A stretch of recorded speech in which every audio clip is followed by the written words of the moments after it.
Okay, so today we're mainly going to talk about creating SQL databases from our pandas data frames, and I'm going to talk through a couple ways to do that. But before that, I want to talk about what to expect next week. So here I have like our schedule. It's a very loose schedule, very subject to change. It's going to be also depending on what most of you all are working on, and I can definitely come up with sessions that will match whatever you're doing better. So next week, what I plan on doing, I think next week, most of you will be like gathering your data, getting ready for EDA. So next week I'll be talking about something called Jupyter Dash. I'm probably going to do this on Monday, just so on Thursday, if anyone's working on it, I can answer questions. So Jupyter Dash, what it is a dashboard that lives in your Jupyter notebook.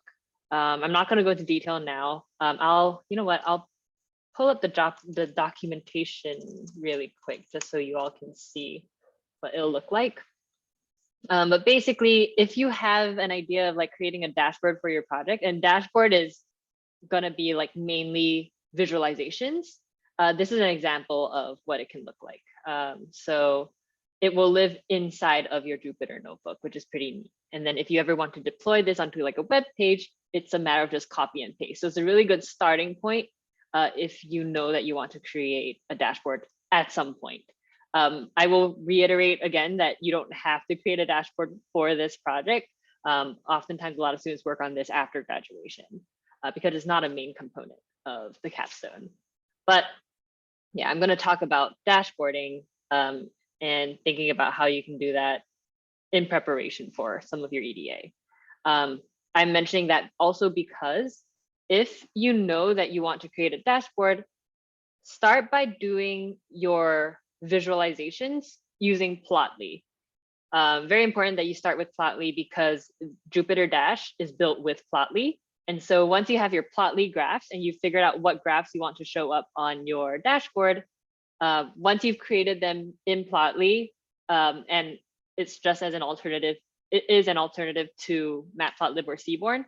Once you have them in Plotly, it's again a matter of copy and paste to get them into your dashboard. So you don't have to refigure out how to do the same graphs in a different library. So I just prefer Plotly graphs to start because they're interactive. But yeah, something to keep in mind. Next week, I'll be talking about Jupyter Dash. In terms of other things that we're going to talk about, next week, I just have that. As I'm listening to your capstone ideas, I can do some like deep dives or overviews of big topics. Like I think NLP is a big one that a lot of you are working on, as well as time series and recommendation systems. Those are the main topics I'm seeing right now. So I will throw in deep dives and I will update the calendar, update on Slack if there are going to be any changes. Additional sessions that I'm going to do as well. At some point in a couple weeks, you will actually be getting your career coaches, which is very exciting. So in preparation for that, I forget the exact date you start hearing from your career coaches, but once I find out when that is, there will be a session that I'll put together on like polishing the technical part of your resume. Because your career coach can help you with the non-technical part, I'll be talking about the technical part, as well as some of your other deliverables, like not deliverables, but like how do you clean up your GitHub page to make it look good? So I have it currently at week 8, but I think it'll probably be a little earlier than that. Cool. Any questions regarding like things that are upcoming? So the front end is a part of the project. It has to be done for every project, or is that? You don't have to have a front end for your project. You really don't have to. Students like to do so just so that you can have like a web page to show off your project with, but it is not a necessity for the capstone at all. I will talk through how to do it. And most students actually work on it after like their graduation date because it is a little bit time consuming. But I will provide you all with like templates of my own projects that you can just like edit to fit your own projects, which will make it a lot easier. Awesome. Anything else? Cool. Let me just copy and paste this Jupyter Dash documentation here so that if anyone is interested, you can take a look. This is fine. There we go. Cool. Let's close this out. We don't need this. All right. So the main thing we're going to talk about today is creating SQL databases. And reason for this is that, as you know, a lot of jobs want you to have some SQL experience. And yes, you can easily say that, yes, I have SQL as part of our course, but it becomes a little more concrete to show off that when it's like a part of one of your projects. You can use SQL by like just taking whatever data you have in your CSV, putting into SQL. I'll show you those processes in a little bit. And then as an example, maybe when you're doing like your EDA, you can query from your SQL database rather than like doing it from your data frame. So that's just one alternative to just incorporate SQL into your project. So yeah. A couple things. Oh, yes. Quick question, Yish. So in that case, right, if I take a CSV and then put it into an SQL SQL, is that like if a person looked at my project, would they say, oh, well, he did that just to show off the skill? Or what? I guess my question is, should we, when we implement that, like, is there a time where it actually is best to use SQL, is my point? I don't think so. I think that I don't think anyone will be like, oh, this person just did this so they can show it off. I feel like that is usually a good thing. You want to show, like, your projects are to show off what you can do. Oh, absolutely. Yeah. Absolutely. I was just asking like I agree with that, but I'm just asking like, is there a scenario where like where it actually makes sense to do that? And when you have multiple tables is a really good scenario. I know most of you probably might not be working with multiple tables. Here, I just have an example of multiple tables. I actually had a couple students do this in my only a couple in my last cohort. And those are scenarios where they had a data set with like, and it made sense to store things in like 3 or 4 separate tables. And so with SQL, because of like, the SQL joins being so much more efficient than doing pandas joins, it was like immediately, yeah, you should definitely do this in SQL, because doing like pandas merge and pandas concat, you all know that is a pain. So yeah, if you see yourself having multiple tables, that's immediately, I would think, definitely throw it into SQL. And I'll talk about some ways to do that. There are simple ways and complicated ways to do SQL. Awesome. I have a couple additional software that if you are deciding to use SQL, these 2 softwares are really, really awesome because it actually lets you look at your SQL database as if it was Excel. Unfortunately, on this work computer of mine, I cannot download this software. I don't know why they are blocked, but the way it works is all you have to do is like, because SQL database files are in like a .db file, which you cannot open in Excel or like even directly in your notebook. These 2 softwares, these 2 examples will allow you to do that. You just open the database file and it will display all of your information like Excel, which will make it easier. Hey, Kishore. Yeah, just one question. What was the extension that you were talking about? For SQL? .db. .db, okay. Yeah, so .db files, you can view them using these softwares, which I unfortunately don't have on this computer. Okay. Cool. Other than that, if you are doing a SQL database for your project, very important that you have a schema. So one downside with SQL is that it's not visual. You cannot see your tables, you cannot see your columns. You have to sort of know what the columns are before you can even query. So therefore, I've linked this. This is a free resource that you can actually create your own schemas. If you remember, schemas are basically like, they look like this, and it basically lists every table that you have, every column that you have, and like the data type. It just makes it easier for you to query. It makes it easier if someone else creates your database and also wants to query the same stuff. Having a schema is, you have to have a schema when you have a database. Having a database without a schema, you wouldn't even know where to start with querying them. Like the names of the tables, for example, the exact names of the columns, that is all here.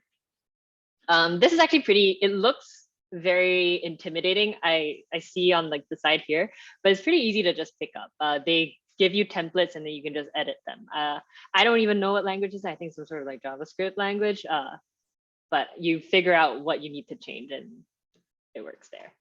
If anyone has issues with that, let me know. Although I've only done this like 2 times ever. But I think it should be pretty self-explanatory. Cool. So those are all like the getting into the weeds of what we need to do. I'm going to talk about 3 ways to create SQL databases. So one, there's like the easiest method, which I suspect most of the people who decide to do this will do, using the pandas toSQL method. And this is just a method that's built into pandas that allows you to turn any data frame into a SQL table, which is great. There's also a slightly more manual method. This method is preferred because you can set more constraints and you can be more specific with like how you want your database. So I'll talk about a couple examples later when we get into that. And then finally, I'm going to talk about putting it on AWS. I will say that this is a little bit complicated, but worth it if you want to put AWS on your resume, honestly.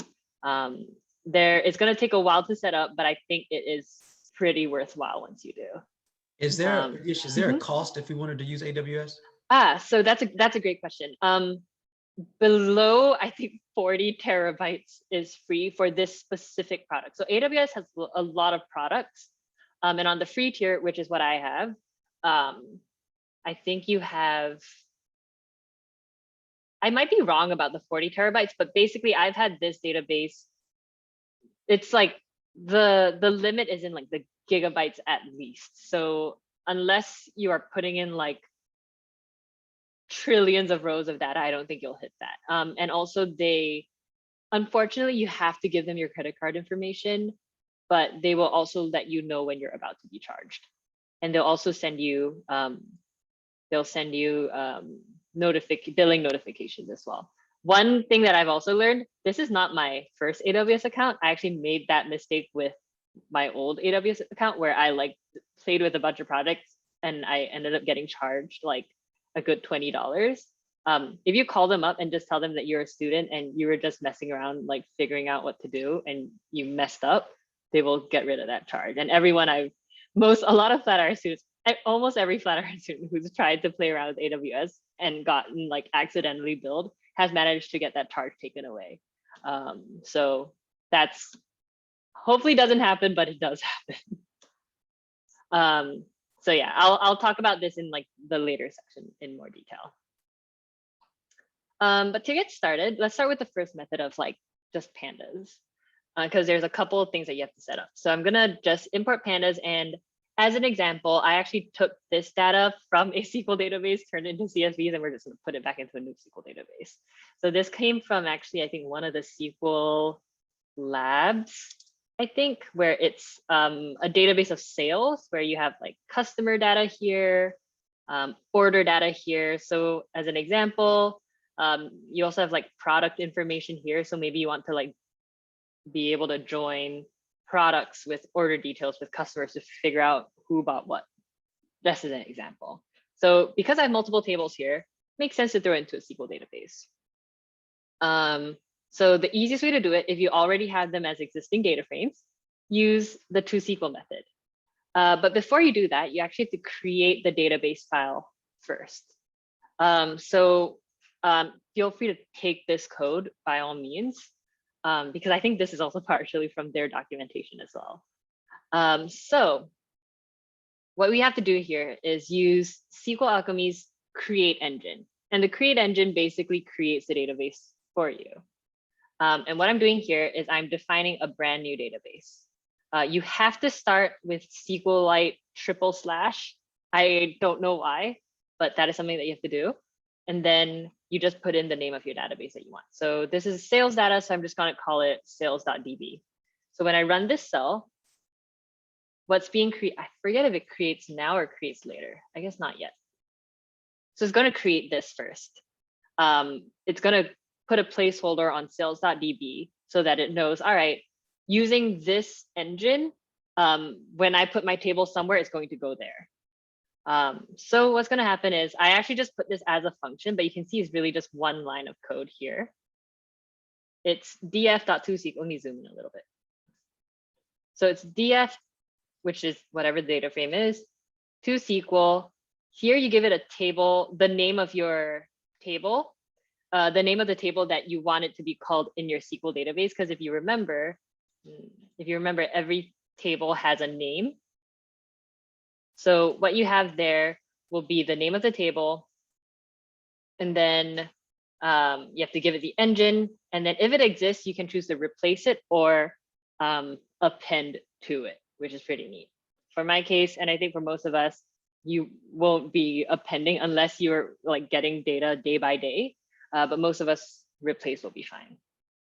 So this is all as a function. I have it so that I can put any data frame, any table name, and if I happen to have different engines. Different engines would be if you had different databases that you wanted to work with.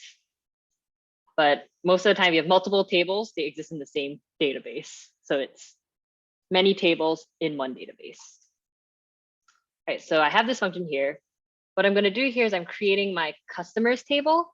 And if you remember, customers is my data frame, as well as order details. And order details is my data frame as well, this one. So my 3 arguments in this function that I created, customers, I want to call it customers in the database, and I'm using the engine. So if I run this cell, you'll see that a bunch of things spit out. And the reason why it spits out is because I have echo equals to true. If you don't want it to output all of this stuff, I always think it's safer to just see what it's outputting. You can do echo equals false. But here you can see that it's actually creating the table automatically for you, which is really nice. And then it's storing all of this data. So what's really neat is that this pandas method is actually executing a bunch of SQL lines of code to create your table and insert the data. If you remember, I know we did this literally last year, but like in some of the SQL labs, they have you walking through the create table methods or like the SQL lines for creating tables. They're actually doing all of it for you, which is really neat. So we don't have to type all of that. Because if you remember, typing all of this, and we'll see a method later where you have to do this, you actually have to type in all of these like tuples, which can get very, very time consuming. So here I've already put in my customers table, and I'm also just going to throw in my order details table. So it does the same thing here. Just to make sure that it works, I'm actually now going to select from my customers table.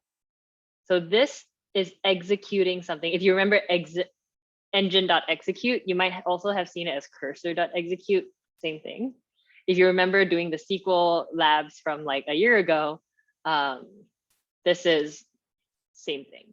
So because the engine is connected to our sales.db, it knows to query from there. So right here, what I'm doing is I am executing the select statement and just putting it all into a data frame. Feel free to copy this code as well. It's not easy to figure out like the dot fetch all and how do I name the columns, but you can see here, it's running the select statement and it's giving me all the data. So this data is actually already in the SQL database. So just like that, you have a SQL database. And then in the future, let's say you want to be able to, I don't know, query specific things for your for EDA, you can do that. So let's say I want to select, I don't know, customer number as an example. I can get all the customer numbers, and then you can just do all of your EDA using SQL, which I think is a really neat way to just show off your SQL and do visualizations as well. Cool. Any questions about this? All right. So here I use the toSQL method. And you can see that with the toSQL method, I'm actually, well, pandas is actually in the backend running the actual like create table statement. It's actually running like this part, like insert into customers, all of this. So another way to do it, if you just want to show off that you can do it, most people don't, you can actually execute all of these lines in your, within every engine.execute, which is really not necessary if you're just doing it locally. Downside for AWS is that if you want to do an AWS, there is no direct way to do it. you actually have to type all these things, which I'm about to walk through. But before I move on to AWS, any questions about this method? Cool. One big drawback about this method, and it's really only an issue if you see yourself continually adding new data into this database. Let's say like every day you want to, for like the next month and a half, you want to like append like a new row of data. If anyone remembers primary keys, which is basically like the auto incrementing keys of a table, this method actually does not account for that. So primary keys will not be on auto increment. That's just one big downside. So that means when you're updating new data, you have to make sure that the key over here will start at the number after the last row that you already had. So that's just something to keep in mind. But I think in most of your projects, you won't be needing to get like continually new data. All right, so let's talk about AWS, which is, I know we haven't talked about it yet. It was in mod 4. And actually what they have in mod 4 is different from what I'm about to talk about. What they have in like the end of mod 4, which I didn't go through because it literally is an AWS walkthrough. They just show you how to run machine learning models on AWS. Whereas I'm going to show you all a different product that AWS has, which is their relational database system, AWS RDS for short. So yeah, so this database that we've created, and by the way, we can actually see it here, sales.db, that's my database. As long as it's below 100 megabytes, you can put it onto GitHub.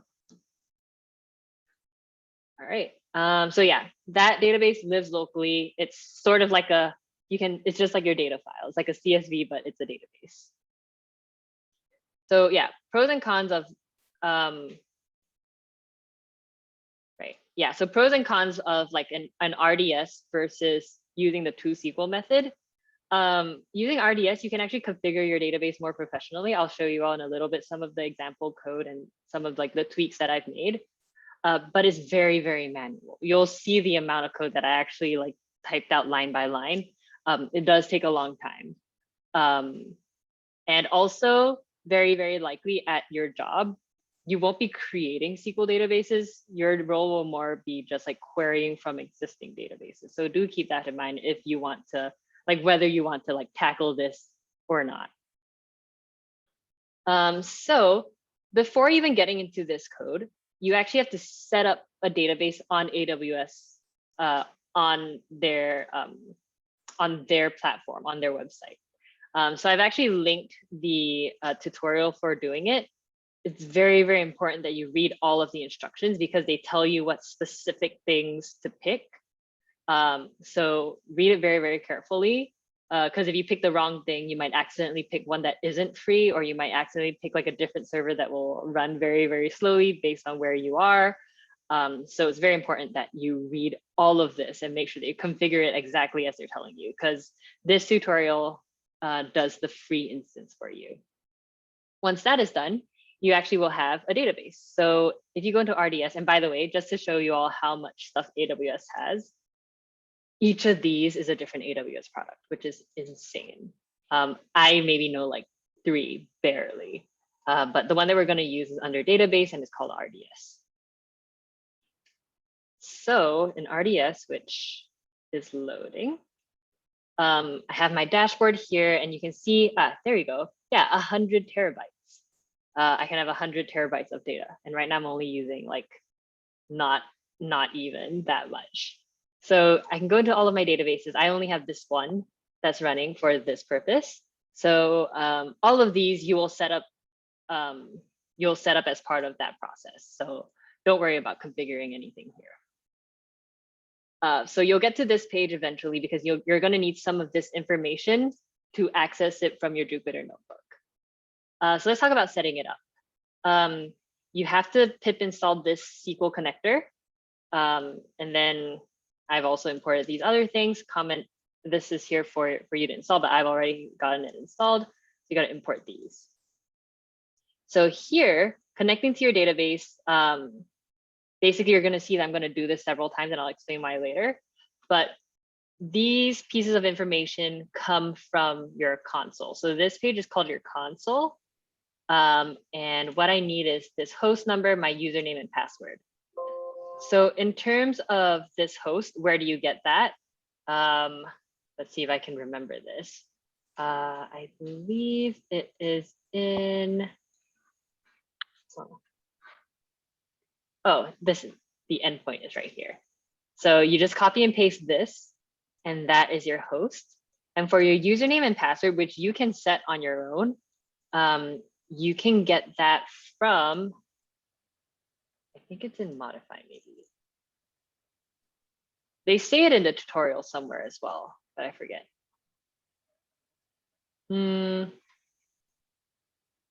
Yeah, I forget where exactly you find that information right now, but it's here somewhere. And I will, it is stated in the, here, oh, here, master username is admin. And then somewhere in the configuration, you'll find your password. You can Google that really easily. Where do you find your username and password for your database? I just forget exactly where it is off the top of my head right now. But yeah, that's where you get all of that information. You can get them all off of your, somewhere in your console, and then you just copy and paste that here. These, like this password is something that I set myself as well. So yeah, so you set up your connector, and then you set up your cursor just so you can interact with the database. Questions about this part so far? All right, I will say like the most meticulous part is this setting up stage before you get here. And if something doesn't work, very likely is because something wasn't set up correctly. Question is, it's probably anyway. So the test DB1, Yeah. that's just related to this particular project that I would do. So, but then, and that, and the blog post that you showed that walks you through, that's, once that's done, is it, if I need to create another SQL database is my question, like, do you have to go through that process again? Yeah, you do. Okay, gotcha. So Okay. out of databases, if I create a new one, I'd have to go through all of those processes again. Gotcha. Okay. Cool. I will say it was hard for me because I don't understand too much about like server and hardware things. So if you know something is about that, it might be easier for you. But for me, it was like really hard to understand what a lot of these things were because my knowledge is in the data science space, and that's pretty much it. All right. So once you've connected to your database, you have your cursor here. It worked, and I'm gonna show that it works in a little bit. But basically, what I'm gonna do, because I've run this notebook before, this is a line to just drop your entire like save database within that instance. So just so I can clear out all my data, I'm gonna drop this database. So now we're on a clean slate, there's nothing there. Oh, something that's also pretty neat to see. I know I'm like going back and forth, but in your database, you can take a look at the monitoring and you can see how much is being used. So for example, how many counts of writing. So basically I ran this a few times right before the study group and earlier today. So you can see that I'm actually interacting with this database. Which is very neat. And like the number doesn't go above like 2 because I'm not doing more than 2 things at once. Cool. And yeah, the free storage space, lots of free storage. All right, so first I'm going to create my database. Feel free to copy and paste this code. This is actually also from their tutorial. So feel free to use that and just like edit the words to match your own. But this is a create database that I'm going to, this is just part of how you configure it in SQL. You have to tell it what kind of language encoding you have to use. So UTF-8 is one of the standard ones. I'm going to call it sales. And then this is a function that's just going to do a try and accept, whether it works or it doesn't work. So if I run this, I actually should have a print statement saying that it, oh, actually, this is just the function, sorry. Here, I'll have a try and accept to see whether it works or not. So the create database happens over here. I'm creating the database over here. And they're going to check to see if it exists or not. And then if it doesn't already exist, they're going to create it. So if I run this, you'll see that database still doesn't exist and it was created successfully. Doesn't exist because I dropped it right before this. Cool. So this is the part that's very tedious. The more tables you have, the more columns you have, the harder this is going to be, which I think this is a big deterrent for most people. Just quick question. Exit one. Does that mean one attempt? Good question. I forget. Python exit. I think it exits the script. It just stops. Yeah, I forget. But what does exit do? Oh yeah, it just quits. It just stops yourself from running. And So then exit number? one. Oh, okay. Yeah, exit one specifically. I don't know. Honestly, I took that code from their documentation, so I don't know what exit one does. Oh, well, exit with status one, and I don't know what status one is either. But yeah, I'm guessing it just like, it's like a break statement, I guess. Gotcha. No, that's fine. All good. Where was I? Okay, so this database is created already, but it has no tables or no information in it yet. So it's just an empty database.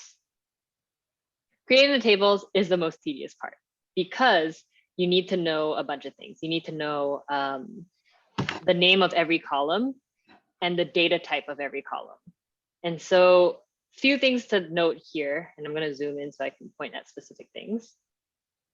Each of these is a column. And also you'll see that this string formatting is a little weird because I have it in like round parentheses, but each line is in single quotes. I've tried it in like triple quotes. It does not work.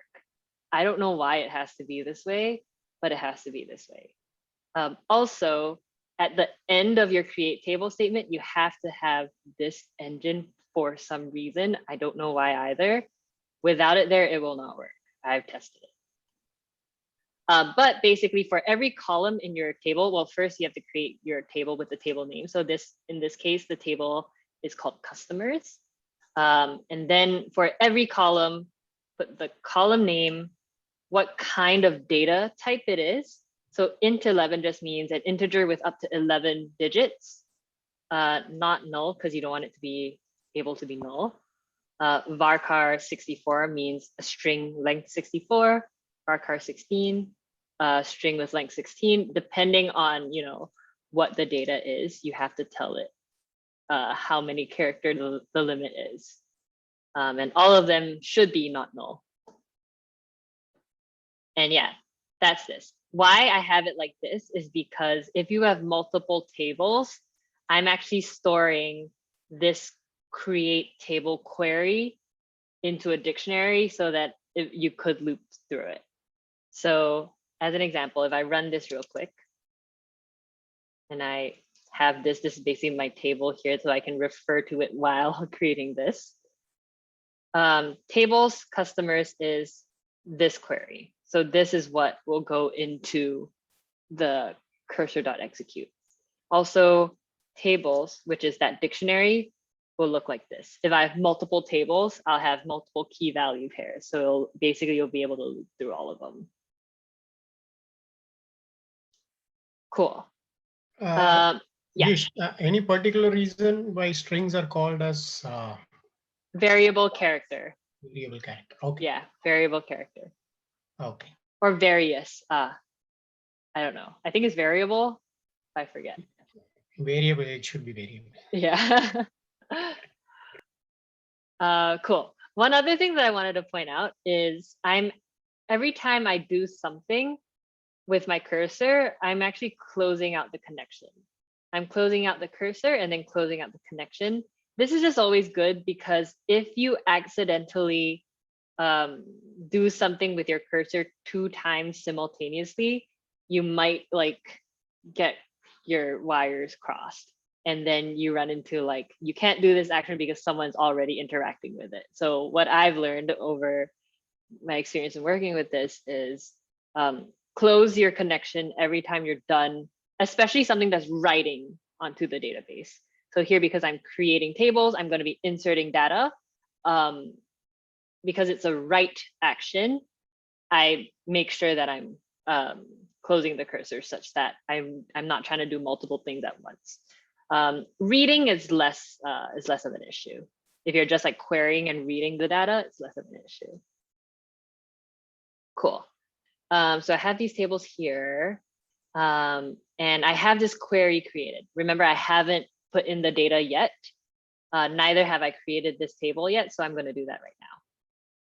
So here, we're just going to connect to the database again. This is all of the same information, except for now I want to specifically interact with the sales database that I created. So technically, within this DB1, I can have multiple databases, which is pretty neat. Most of the time, you just have one. So here, I'm just making sure that I'm interacting with the specific database sales. And then again, I have the cursor. So we're going to start this up. And then see, for table name in tables, I'm going to create the table. So what I'm going to do, what this code is doing, is it is looping through this dictionary. And for each table, create the table using this command. So that's what this code here is doing. So if I run this cell, creating the table customers, all good. In this example, I only created one table because I did not want to go through typing all the rest, but it would work in a very similar way. Here in the try and accepts, basically, if I try and run this again, oh, sorry, because I closed it earlier. See, if I try and run this again, it sees that the table customers already exists, which is great, or which is correct. So yeah, now we have a table, but the table is empty. Any questions at this point before we move on to inserting our data? So I just so this also works like you have to have a desktop version for getting things updated. If let's say if you're not working on the internet, right? You just have a desktop version updated, Yes.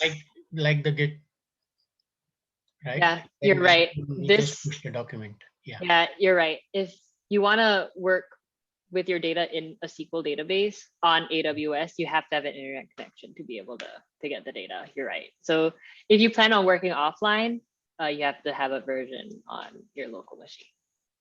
Okay. Cool. Anything else? All right, so let's talk about inserting the data now. So I forget why I have this here. These are all the, because we need all the column names. I don't know why it's printing like this too. Anyways, so basically, if anyone remembers inserting data in SQL, it is very, very painstaking. It's basically insert into table, and you also have to tell it which columns you're inserting it into, values, and then the specific values for all of them. So imagine having to do this every single time for every row of data. Very, very painstaking process. So therefore, we can at least automate it a little bit. So this is the insert statement that we have here. And this is actually the same format where it's like in parentheses, every new line is in quotes. So this is my insert statement, insert into customers, into these columns, these values. This %s basically works like a placeholder for a string. Kind of similar to like f strings or like dot format strings.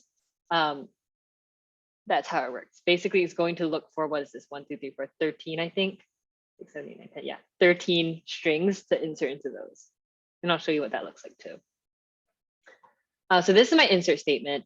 And then, hold on. Oh, right. And one thing I also have to quickly do is just turn everything into a string. So all of my customer data, these are all strings now, which is what we wanted. And then this is my first row. So we're going to start by inserting one row of data, then I'll show you all how to loop it through. So this is one row of data. This is, I think, the first row, customer number 114, Peter Ferguson. Yeah, that's this guy. So this is our first row. The way I'm going to do it is with this line. So I'm not going to run this cell yet. I'm going to explain what these components are. So here I'm connecting to the database cursor as usual.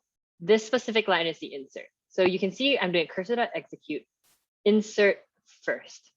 So insert is this line here with all the %s's, this line over here. First is the tuple that matches up with these %s's. So there are 13 %s's here, and there are 13 values in this tuple here. So when I put both insert and first together in this execute statement, it will automatically know to insert that first row. So if I run this really quick, let's see, if I run this really quick and I just quickly query the database, let's see, I think this will work. Query the database. Here, I actually already have one line of data in there, which is awesome. We did what we needed to do. The hardest part is making sure that this insert statement is set up correctly. Once you have that, your data frame will have to be turned into tuples, and then you can insert it into your database. Cool. So that was just one. Now we're going to talk about how we can insert multiple values. Yes, before that, so now can just scroll it up to the insert, please? Yeah. No, just a bit. Yeah. Now here, if we, let's say, right, these are all the column names, and in that, like if we say, like, I don't want the customer name, we have customer number, then contact class name. So do we need to have a space between two columns, or it's just like, okay, it will just pick up whatever names of column I'm mentioning here? Yeah, so you can do that. So let's say at this point, you only have the first 5 columns. You can just insert those first 5. What will complicate things is later on, when you want to insert like the rest of the data on the same row, that becomes very, very hard to do. So my advice is to not do that, just because it will complicate things a lot more. I off the top of my head forget, I don't even remember what the line of code is to like update a specific row of data. Okay. But yeah, you can definitely do like a subset. And remember that these column names must match exactly these column names. So I will admit, when I was creating this notebook, there was a lot of back and forth of like, okay, in like address line 1, what was the letter that is capitalized, starts with a lowercase? This is called camel case, and it was a whole thing. So yeah, setting these up is good to spend the time and set it up correctly. All right, next we're going to look at inserting multiple at once, because likely you are not going to be inserting it one by one. So to do multiple inserts, it's actually very, very similar. First of all, I wanted to show you all that you can just turn your entire data frame into a list of tuples, which is the format that it needs. So actually, let me just show all of data. So just by doing tuple x, or x in customers.toNumPy, customers was my pandas data frame. This is just a list comprehension that turned everything into tuples, which is the format that I wanted. So you got to do this format first. Just a quick question. Yes. With that toNumPy, so the whole, what is that? It takes the whole data frame and converts it to a what? It turns into an array. An array, okay. Yeah, so it turns into a NumPy array. So I think if we look at this, there we go. So it's my array. It's just the data frame in array form. Cool. All right, so next we're going to do executing. We're going to insert multiple rows at once. So the only thing that's different between this cell and the one that we inserted one is here I'm using an execute many. So prior to this, we had just execute. This one is execute many. I'm using the same insert statement, which is neat, so I don't have to rewrite a new insert statement. And this time I'm giving it data. And data is my list of tuples. So with this execute many, it's actually going to insert all of this at once, which is neat. So same things, connecting to the database, the cursor, executing the statement, committing and closing. I forgot to mention before, whenever you're writing new data, you have to commit before you close to have the changes reflected. Sorry, I forgot to mention that earlier.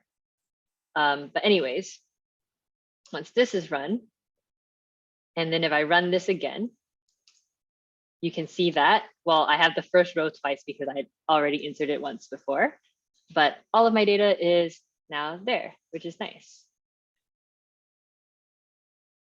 So yeah, you can either use this method using the cursor.execute and then the fetch all to get all of your data back into a data frame to like be put into visualizations or for your modeling, whatever.